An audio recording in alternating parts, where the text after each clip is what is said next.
భయంతో తారాస్థాయికి నైరీశ్యం, బూతులు, దాడులు, కుట్రలు.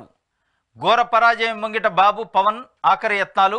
ప్రశాంతంగా ప్రచారం చేస్తున్న మహిళలపైన పచ్చముఖల దాష్టికం.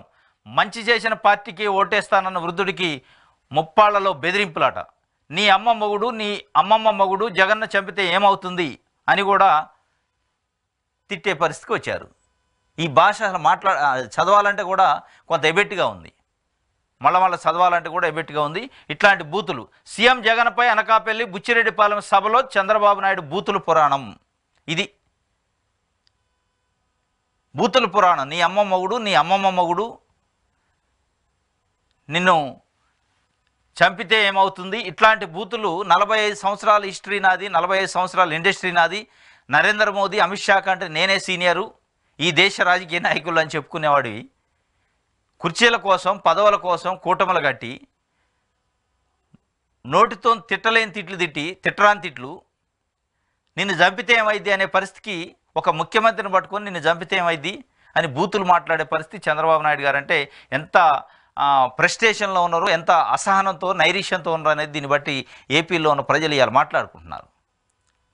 ఆయన యొక్క ఫ్రస్ట్రేషన్, ఆయన యొక్క నైరీష్యం, ఆయన యొక్క అసంతృప్తి, ఆయన భవిష్యత్తులో ఎట్లాంటి పరిణామాలు ఆయనకి ఎదురు కాబోతున్నాయి, ఎంత ఘోర పరాజయానికి గురి కాబోతున్నా అనేది ఈ మాటలను బట్టి అర్థమవుతుంది. ఎందుకంటే కాన్ఫిడెన్స్, ఆత్మవిశ్వాసం ఉన్నవాళ్ళు అంత స్లిప్ గారు. ఇది అదే భాషను అనుకరిస్తూ రెచ్చగొడుతున్న పవన్ కళ్యాణ్, వైఎస్ఆర్సీపీ అభ్యర్థులు, నేతలు, కార్యకర్తలపై దాడులకు వెగబడుతున్న టీడీపీ, జనసేన రౌడీలు. మాచర్లలో ఎమ్మెల్యే పిన్నెల్లి భార్యపై రాళ్లు, సీసాలతో టీడీపీ గుండాలు దాడి. ఇగో టీడీపీ గుండాల దాడిలో గాయపడిన మాచర్ల ఎమ్మెల్యే పిన్నెల్లి రామకృష్ణారెడ్డి సతీమణి రమాదేవి, మాజీ ఎంపీపీ చౌడేశ్వరి రాళ్లతోని కొట్టారు. సీసాలు, బీర్ సీసాలు రాళ్లతోని. మహిళల పైన దాడి అంటే ఎంత ఘోరంగా ఉందో పరిస్థితి. మళ్ళీ వీళ్ళు శాంతి భద్రతలు, రాష్ట్రం, ప్రజల గురించి, విలువల గురించి మాట్లాడతారు. ఎస్ఐ పైన దాడి, తలకు తీవ్ర గాయాలట. నల్లజర్లలో హోంమంత్రి వనిత పైన అత్యాయత్నం. బనగానపల్లిలో కాటసాని రామిరెడ్డి భార్య కుమారుడిపై దాడి. సాక్షాత్తు రాష్ట్ర హోంమంత్రి వనిత గారి పైన కూడా దాడి చేశారు. రాష్ట్ర హోంమంత్రి, ఈ రాష్ట్రంలో లా అండ్ ఆర్డర్ను, శాంతి భద్రతలు కాపాడాల్సిన మంత్రి పైన, మహిళా మంత్రి పైన బరి తెగించి దాడులు చేశారట. అంటే దాడులతోనూ ఓట్లు వస్తాయి అనుకుంటున్నారా? మరి ఏందో అర్థం కావట్లా. ఈ దాడులతో రావు ఓట్లు.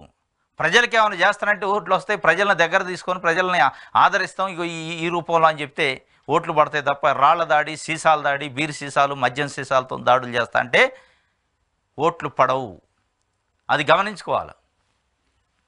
ఇది మొత్తానికి బూతులు, దాడులు, కుట్రలు జరుగుతున్నాయి. ఇది కథ.